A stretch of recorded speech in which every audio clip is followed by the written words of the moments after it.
এখানে যেহেতু কি বলে এটাকে জেলা পরিষদের উৎপত্তির কথা বলছিলেন উনি,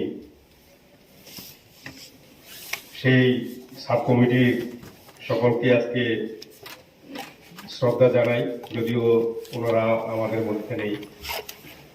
আমি নামগুলি একটু পড়ে শোনাই, সবাই যেন আমরা অবহিত হই।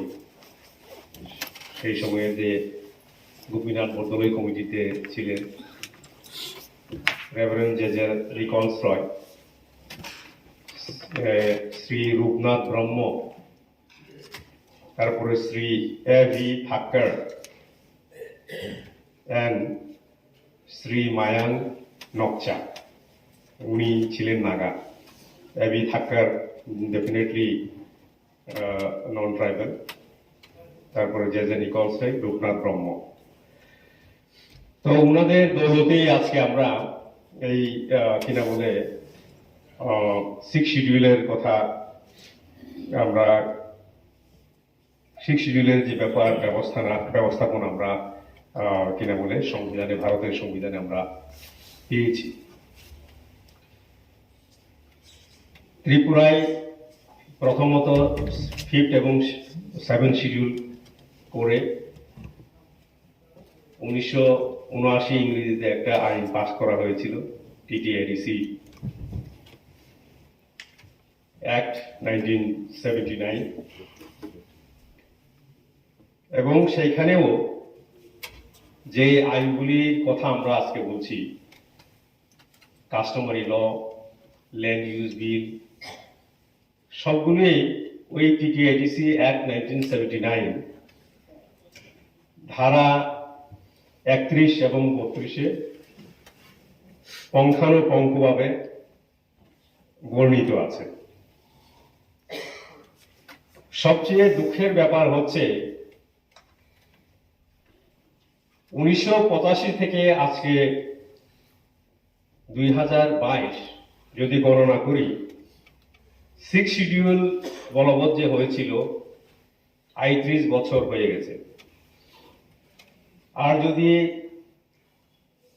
আইনের কথা বলি, যেটা সেই পিরিয়ড সহ যদি বলি, অনেক হয়েছে। যেহেতু জেজে নিকলসের কথা আমরা আজকে স্মরণ করেছি, মেঘালয়ে, তখন মেঘালয় ছিল না, 1952-তে খাসি জয়ন্তিয়া গারো হিলসে প্রথম ষষ্ঠ তফসিলের প্রভিশন বলবৎ হয়েছিল। গারো হিলস আলাদা করে খাসি জয়ন্তিয়া ডিস্ট্রিক্ট কাউন্সিল জয়েন করে এখন জয়ন্তিয়াও আলগা হয়ে গেছে।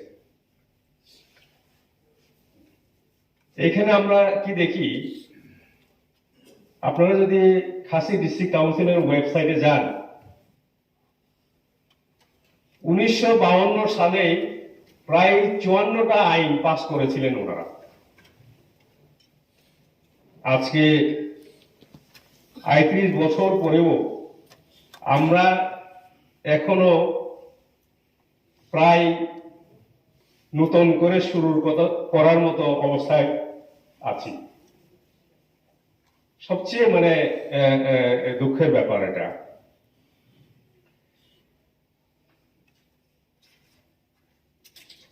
পুলিশ আইনের কথা আমরা জানি, আমাদের টিটিএডিসি পুলিশ অ্যাক্ট 1997 হয়েছে। এখন আমরা প্রায় 10 দিনের